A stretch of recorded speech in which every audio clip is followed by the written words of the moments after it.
Say what?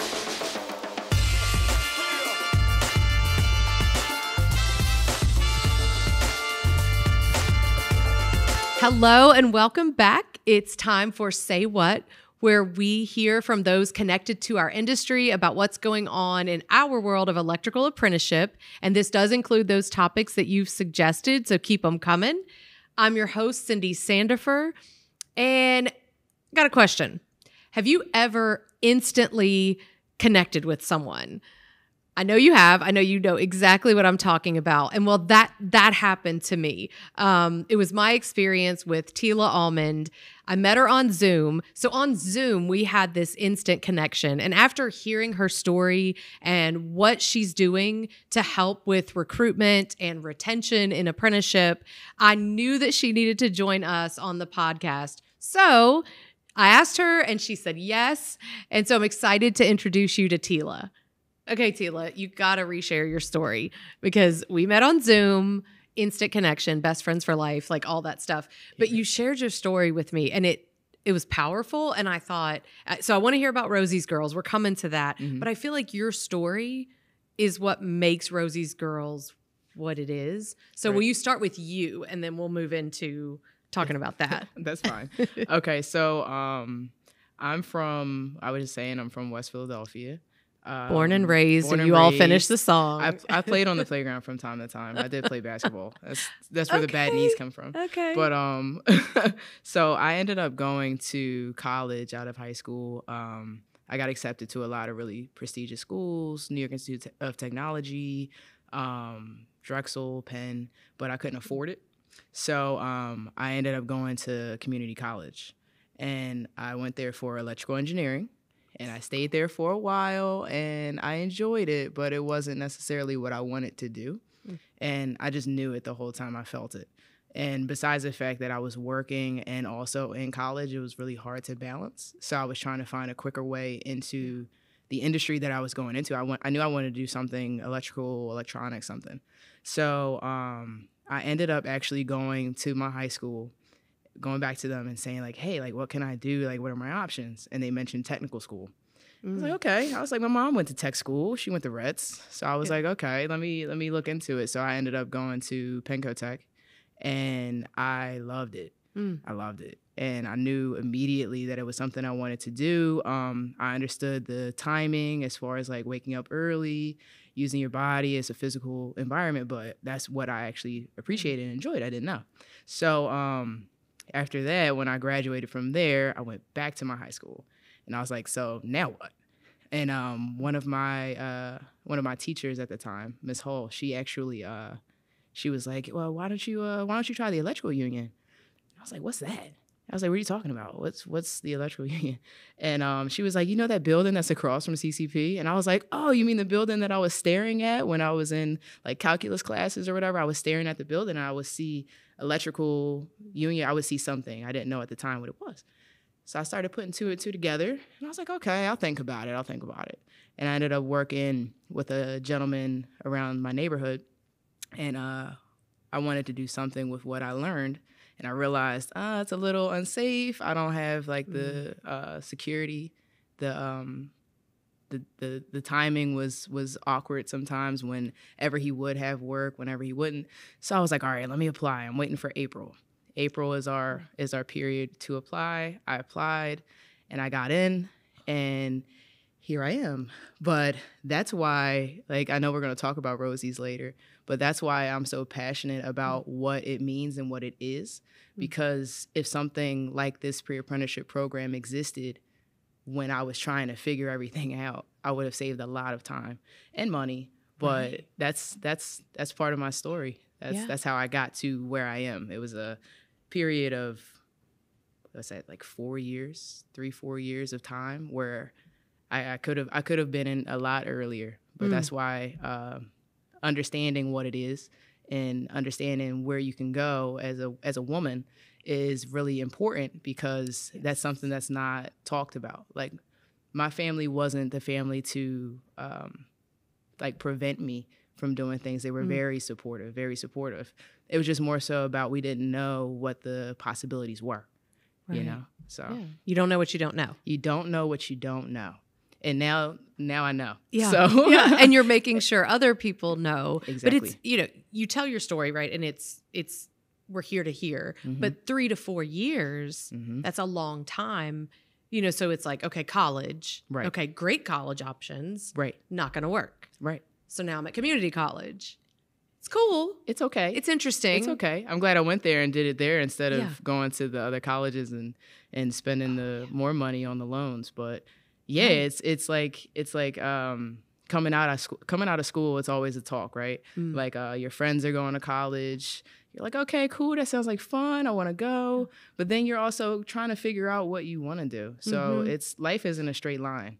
Nothing about that was a straight line. No. So it's more so about even if you believe you're going in the right direction, try it and see which way it goes. But there are still other possibilities and other benefits to exploring your options. Like any door that opens, you should try to go through that door and see where it goes. And I'm glad that I did, because I'm here to be able to speak to you and speak to everybody listening about what that means and how much it changed my life. Yeah. And that building. Like I still love that. Like you were seeing that building for years, right? It was so wild. Like especially like where I am now and being able to be in the building, right? So like not just staring at it and then working somewhere nearby, but being able to actually like step foot in the building that I stared at, and the room that I would stare at now, I know it's our VR room, our virtual reality room.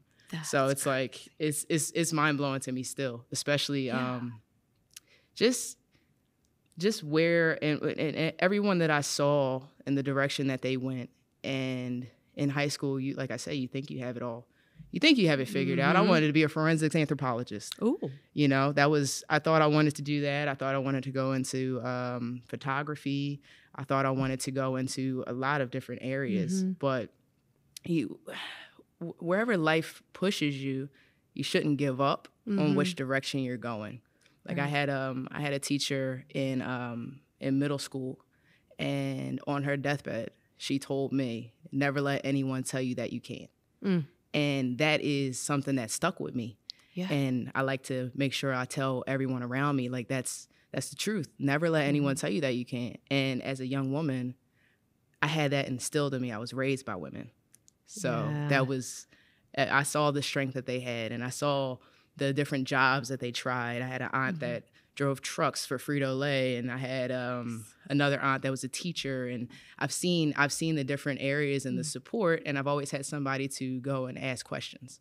Right. And that's really what you need. You need to understand who you can ask questions to. Don't be afraid to ask questions. Right. Because questions are how you get to answers, and sometimes a no is okay. Sometimes a no is not bad. You just keep moving past it. Right. And I like that, you know this in our industry, it's not linear. As you pointed, it's not a straight line, because you could go through the apprenticeship. And I love to hear the stories of people in our industry that are doing all kinds of things. Some have been working with their tools their entire career, love it. They're going to retire from it. Perfect. Yep. Other people said, okay, you know what? I want to go own a business. Right. And so they do that. Others have gone into leadership at the IBW NECA or here at the ETA. Right. Some are running their local unions or their JTCs and, or their NECA chapter. And, but it's just to see that some go back and get maybe a degree. They choose to get an associate's, a bachelor's, a master's, whatever. There's so many directions you can go. Yeah. That's the other part that's really great about this industry and the construction industry in general. It's like, if you want to be a project manager, if you want to have that side of it, if you want to be an inspector, if you want to go into owning your own business, there's so many. Once you understand that you're here, and once you're here, this isn't just it. Like a lot of people think as electricians that we just go into a house, right, and we install an outlet and put in a switch and turn the lights on. Right. But there's so much more to what we do. We work with so many different industries, and there's so many things to learn. Like I have friends that are plumbers, I have friends that are carpenters, and understanding that we're all women in this trade, we're able to communicate with each other too. So it creates a bond and an experience so that you can understand what's going on in other areas of life as well. So it's so many opportunities. Like I'm young, but at the same time, you never know. Like I love what I do. And I love being on the job site. I love installing.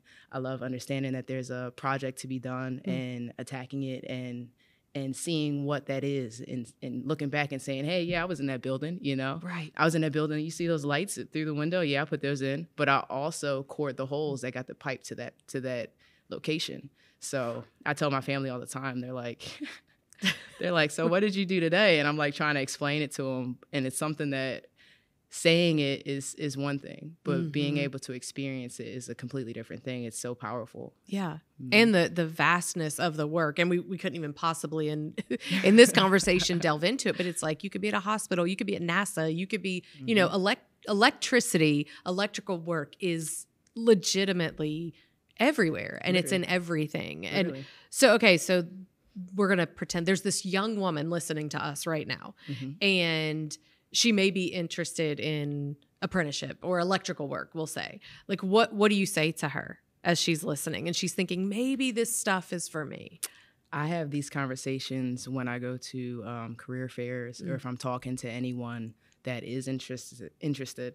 And the first thing that I tell them is everything that someone has told you that you're able to do or that you're capable of doing, you have so many more things that you're capable of. Don't limit yourself to be able to have an opportunity where you can provide for your family. You can provide for your family on your own, where you do not need to depend on anyone. You can still have children. You can still have a family. Elaine McGuire, she is our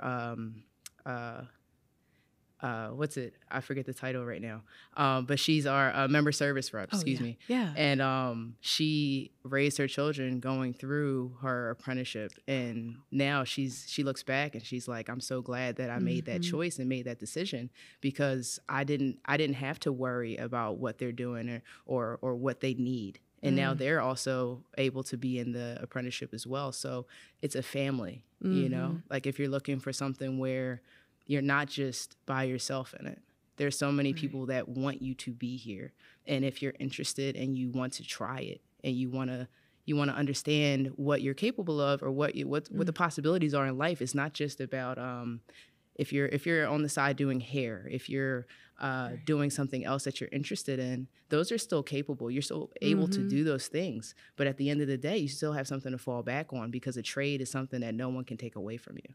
Right. Once you learn it, you can't unlearn these things. And being an electrician is very important when you have a home or when you have other things that you need to get done because you don't have to hire that electrician anymore. You don't have to worry about, oh man, my outlet did go out. What can I do? You know how to do that. You understand what is behind that wall and how to fix that.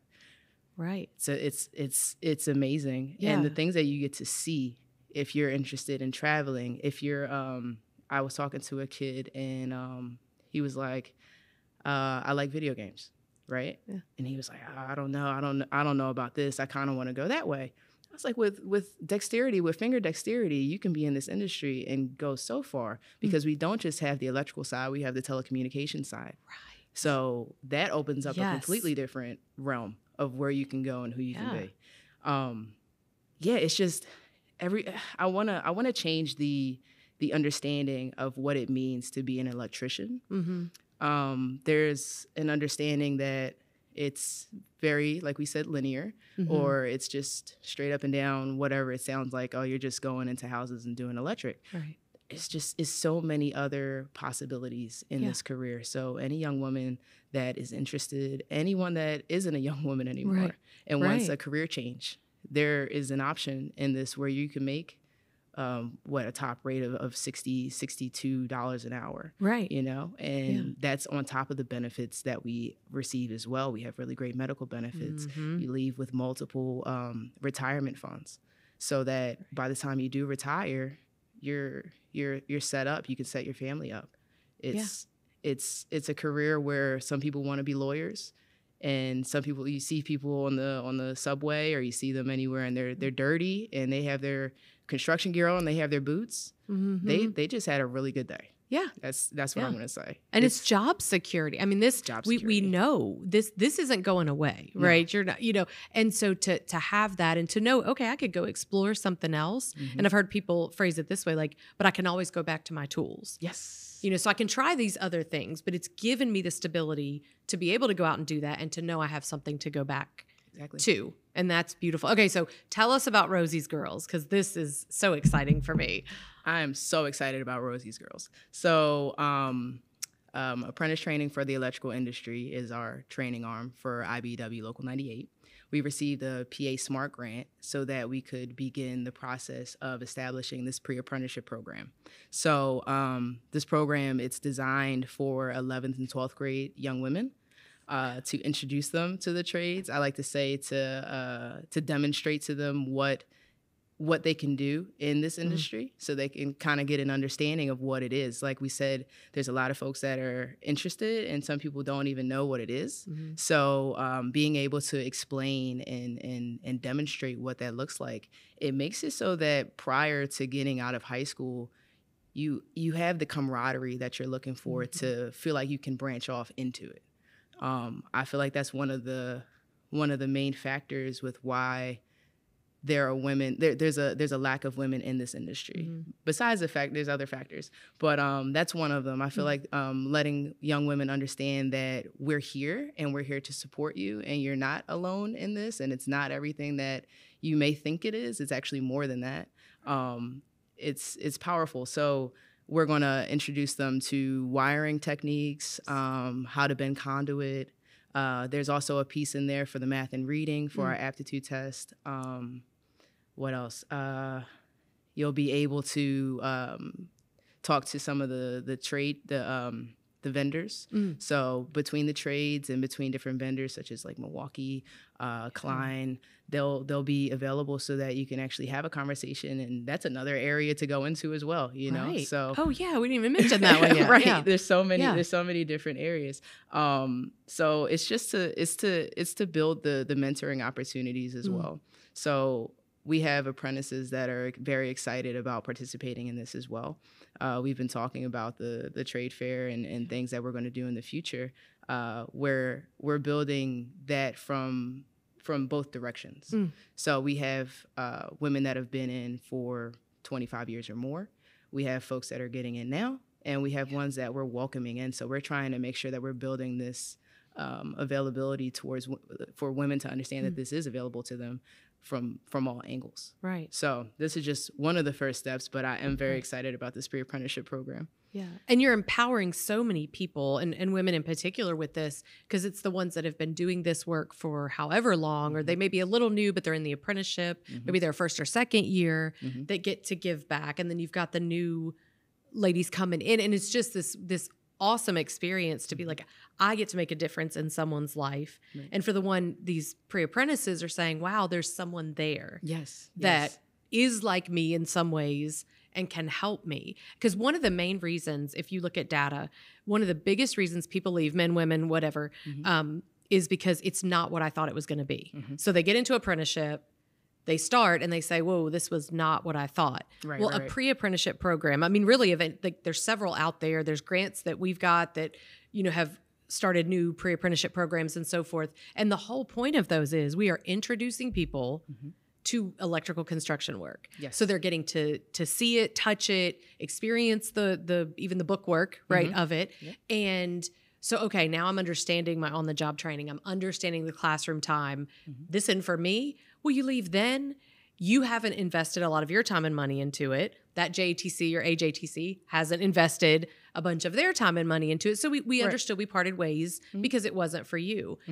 But when that pre-apprenticeship shows somebody, oh my gosh, this is exactly what I want to do. It's everything I want to be. Now we're preparing them for success. Right. Because you've got that aptitude test, and some people don't test well. They may be brilliant. Exactly. But math and reading, and you're making me do it in a certain time. And so having those courses, before you, like, I'm setting you up for success because I want you to do this if you want to do it. Yes. The aptitude test shouldn't be a barrier to getting in. It's a measurement. We need it. I get why we do it, but how can I help you? Exactly. Like I went to Science Leadership Academy, and it's project based.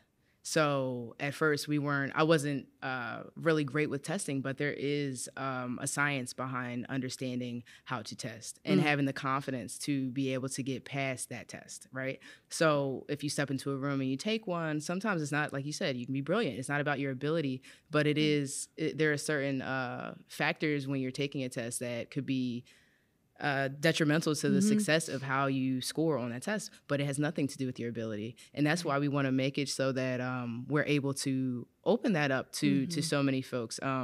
My training director always likes to mention, we take anyone from jail to Yale. It doesn't matter who you are and where you are. If you want to be here and you have a desire to actually do well and to commit yourself to a career. This isn't a job, this is a career. This is something that lasts throughout your life. Even after you retire, we have retirees that still love to participate and be active with what we do so that they make sure to inspire the next generation. So it's more so about making sure that we reach a hand down and actually make it so that we can bring more folks out with us, because there's so much work to be done. There's so many things to see. There's so many things to build. And we want to make sure, I'm sure throughout the IBEW, that's the goal. The goal is to keep up with what's happening as far as the infrastructure bill, as far as moving us into the next generation of EV vehicles and improve technology. Yes. That's where we're going, right? So we want to make sure that we're bringing all minds into that conversation, because if you limit yourself with the minds that you have that are able to think in different ways, it's not just thinking in one way. You want to have people that are thinking in a multitude of ways based on where they're from, based on their experience. We want all these experiences because that's how you understand where to move forward and what's possible. Exactly. You know? It's I get so passionate about it. Well, and that I can feel it, I can hear it. And something like Rosie's Girls, this pre-apprenticeship offers this great opportunity to say, okay, yes, you get to take a look. Is this for you? Okay, it is for you. Now here's some preparation for this process, right? So not only is there a test, there's an interview. Yes. And sometimes there's, opportunities to go direct interview or direct entry, and we have those different methods. But the point is, we're preparing you that if you do sit at a table with a committee, you've had these experiences. You can speak to something you know about. You're not coming in just off the street, which is fine. Yeah. Jail to Yale, right? We'll take it. But you've actually had this opportunity to then talk to these people that are interviewing about what you enjoyed or what you love or why you want to do it and feel like you know something. And to, we're continuously working on our industry to look more like our communities. Yes. Right? Yes. Gender, race, whatever, right? Religion, abilities, all that stuff. And so it's, it's this beautiful thing to empower people to say, I can be there too. I can be in leadership. I can be a business owner. Yeah, I can be the instructor, like whatever it is. Right. There's so many. That's why. So Rosie's Girls is currently for Philadelphia and the surrounding counties. That's something that, of course, in the future, we would love to see this grow, and we would love to help anyone that has any questions about it or any concerns about like how do I get into this industry. That's what I'm here for. I'm the recruiter, an instructor.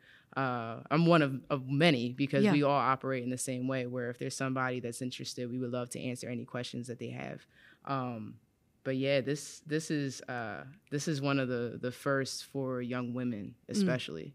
So that's really great, because that's an area that I feel like has been it's understood, but it's time to do some work there, and it's time to open that up to young women so that they actually know that they're capable of it. Right. That's the part. I go to career fairs, and a lot of the times, the boys will come over and they understand. They get it. Like they're either there or they're at the ROTC table, whatever. Right. But the young women are kind of apprehensive, and it's not because they don't want to know. It's more so like, oh, okay, that's a trade. Okay, let me go over this way. And it's like, no, like come here and actually listen. I went to one, and one girl came over and we were talking, and then the next thing you know, two other ones came over, and next thing you know, the table is full and they're all listening. And I was like, look, see how that one girl came over and everyone saw, oh, okay, there is a girl at that table. Okay, let me go listen to what they're saying. And next thing you know, I'm talking to all the young women about what this industry really is. Right. And like on a micro scale, that's what that was. But on a macro scale, can you imagine? Right. Because they saw you, right? So I can see someone there. I can see me there. Matters. Then this, just say it one more time. Representation matters. Absolutely.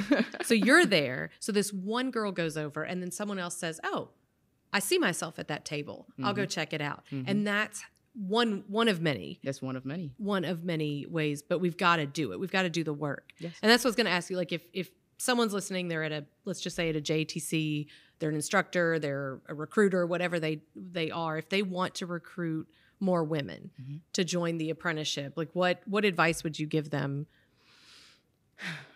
That is, there are so many variables, but there's a lot of guys that talk to me about this, and they want to understand. They get it, right? They're like, hey, I'm a 60-year-old cis white man. Yeah. How do I speak to these young women of color? How do I present myself to them? And it is about representation. There's certain conversations that may be difficult for you to have or to understand or to relate to. But if you have a way of connecting them with someone that does, or that does understand their plight and their questions, I do feel like that's an understanding there. Like it's not a negative thing to be able to have someone to talk to that may have had similar or the same experiences. And besides that, the biggest thing is what our reason for this pre-apprenticeship program is, and that's education about what we do. And what I always say, it's intended to introduce and designed to demonstrate. So that's the how do you say, that's the platform, that's the idea. The idea is to introduce this to those at a younger age. Just like you don't know if you want to use a screwdriver until somebody puts it in your hand. Right. So that's something that I came up with as well. My godfather is a multimedia specialist at Bryn Mawr College, and I remember I would go there and he would let me kind of see what he was doing and understand what it was to take apart VCRs. He had a VCR shop. So I understood that I liked to do it, but I was introduced to it at a very young age, where even after that, I still thought I wanted to be a forensics anthropologist, but I ended up going back to it because it was a comfort for me, and I did like using my hands, and they were very understanding of that. Yeah. Being able to introduce that in CTE programs or in high schools, that's very powerful because you're trying to understand what you want to do. Yeah. You're trying to understand which way to go. There's so many pressures of which way you should go. You want to make sure you're making enough money. You want to make sure that, you're making your family proud or doing whatever you need to do. At least it's something that's in your tool belt at that point. If you need to use the tool, and if you want to use the tool, it's there for you and it's available. Right. Yeah. And back to representation, I think I hope I quote it correctly, but it's, I can't be what I don't see. Oof. And that one hit, and like I've probably used it too much, but I don't care because it's just true. And so this idea of this, I think you said this, middle-aged cis white male that may not have certain experiences, but can be an ally, an advocate, a bridge to what they need to see. Yes. So like, I want you to know I'm here and I support you. Let me introduce you to Tila, or let me introduce whoever, right? Let me introduce you to this person so that you see yourself, but you've got me. I'm in your corner no matter what you face, because you still might be the only, the only woman, the only person of color. I've got your back. Exactly. Around these people that I can speak to. Exactly. And I think that's important as well. That's the instructors that I work with at 98.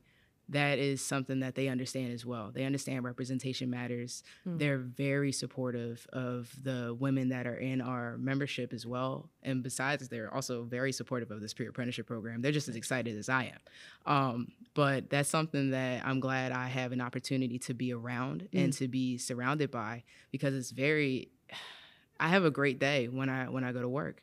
Yeah. I have a great day whenever I need a question or I have a question. I know that they're going to be there to help me figure out what the best option is. Right. And right.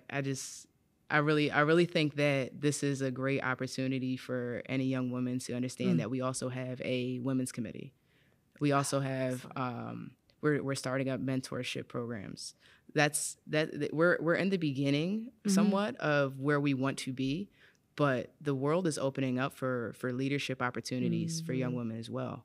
So this is a great time to be in the trades and to be in the electrical trade specifically, because I mean, that's what I'm in and that's what I know, but I've seen it in other areas. Everyone is on this track of understanding that it's time. Right. It's time. Yeah. So, it's past time. It's past time. But it's time, right? But we this can't is wait. better late than never. But it's time. This is the moment. This is the moment. Even if you don't think that it's for you, give it a try and see if it is. Yeah. That's awesome. Thank you so much for traveling down to be with us in person. Not that we can't do Zoom, but it's nicer to have that face to face. Face to face is always great. Yeah. So I appreciate it. And I know that people can reach out to you to get some ideas, right? Say, okay, you're doing Rosie's Girls. How can we duplicate that? Or what could we possibly use to reach out? What are you saying at those career fairs? And because again, iron sharpens iron, right? And we don't have to reinvent wheels. We can learn from each other. They might be able to tell you something that you hadn't thought of. And I'm always open to it. Yeah. There's always room for improvement. I don't believe that you ever stop learning.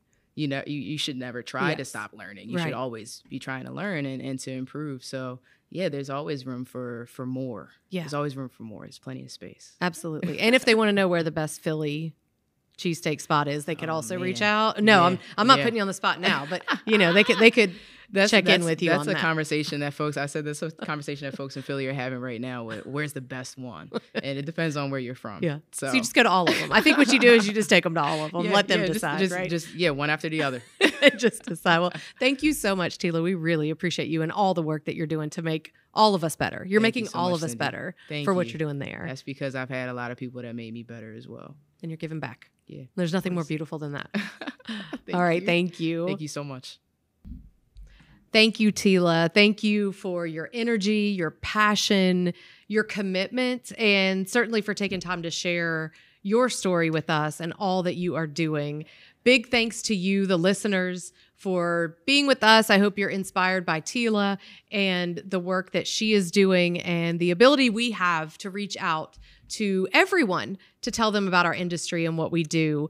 Remember that we want to hear from you. So if you've got ideas, topics, things you want us to discuss, if you want to join us, send an email to saywhat, SAYWATT, @electricaltrainingalliance.org. Our next episode will drop in November. Until then, connect with us through our newsletter, blog posts, social media, subscribe to the podcast, stay powered up, and we will see you next time. Say what?